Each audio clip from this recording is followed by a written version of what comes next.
So when we moved this acreage, it was overrun by so many weeds and so many trees, and we honestly didn't know where the fences were.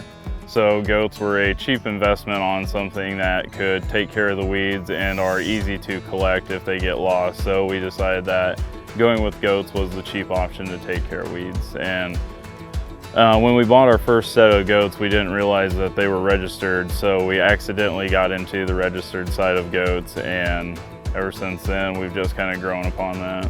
So with having dairy goats, we have lots of milk. So Joe is my milker, so he'll go out and he'll milk some of the goats, usually in the afternoons. And I have started making some goat milk soap, something that I've actually really come to like. It's kind of been fun. I've done different scents, different additives, different colors. I just kind of sell it locally, but it's been fun to utilize another byproduct of the goats.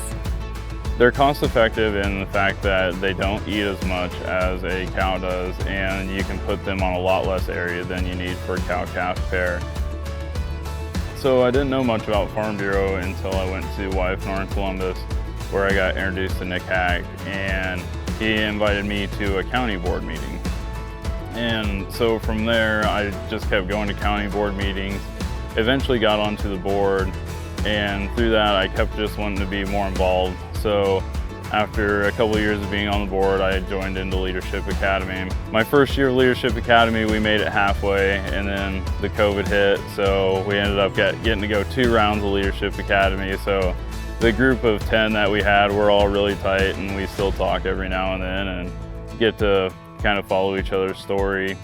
I got involved with Farm Bureau through Joe. He became a board member for Adams-Webster County Farm Bureau, and then I went to meetings with him, and then I last year recently became the treasurer. So I hold the treasurer position for Adams-Webster County Farm Bureau, and it's just been really great to be involved. You actually get to see a lot of other people's opinions and views and how they view different aspects, or how you guys might actually solve a problem differently but get the same results.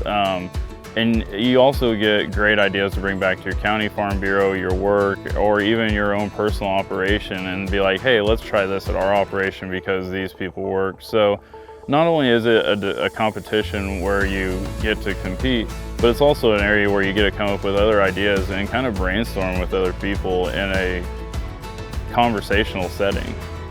I would say that spending all my time doing all the Farm Bureau things between Wyfenor, the county meetings, doing treasurer reports, it's just really important to get involved and stay involved with agriculture. I really love what Farm Bureau stands for, and all the people we've met. Honestly, we've met so many good people, and whenever we need something, we know exactly who we can call and who is going to be there for us. I just hope, our kids eventually find the same love for agriculture that, my wife and I share.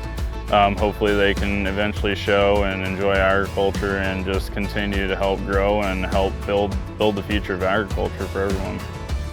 As a mom with having kids on the acreage, it's been really fun just to get them outside and to understand what Joe and I do. We both have in-town jobs essentially. We both work for agriculture companies, but then to come home and make sure that the goats are fed, they're watered before we can go inside and eat. So it's just getting them involved and having them understand that the livestock comes first and that we need to make sure that they're taken care of. I'm Joe Melnick. I raise registered Nubian goats, and I'm Farm Bureau proud. I'm Jaden Melnick, and I'm an Adams-Webster County Farm Bureau member, and I am Farm Bureau proud.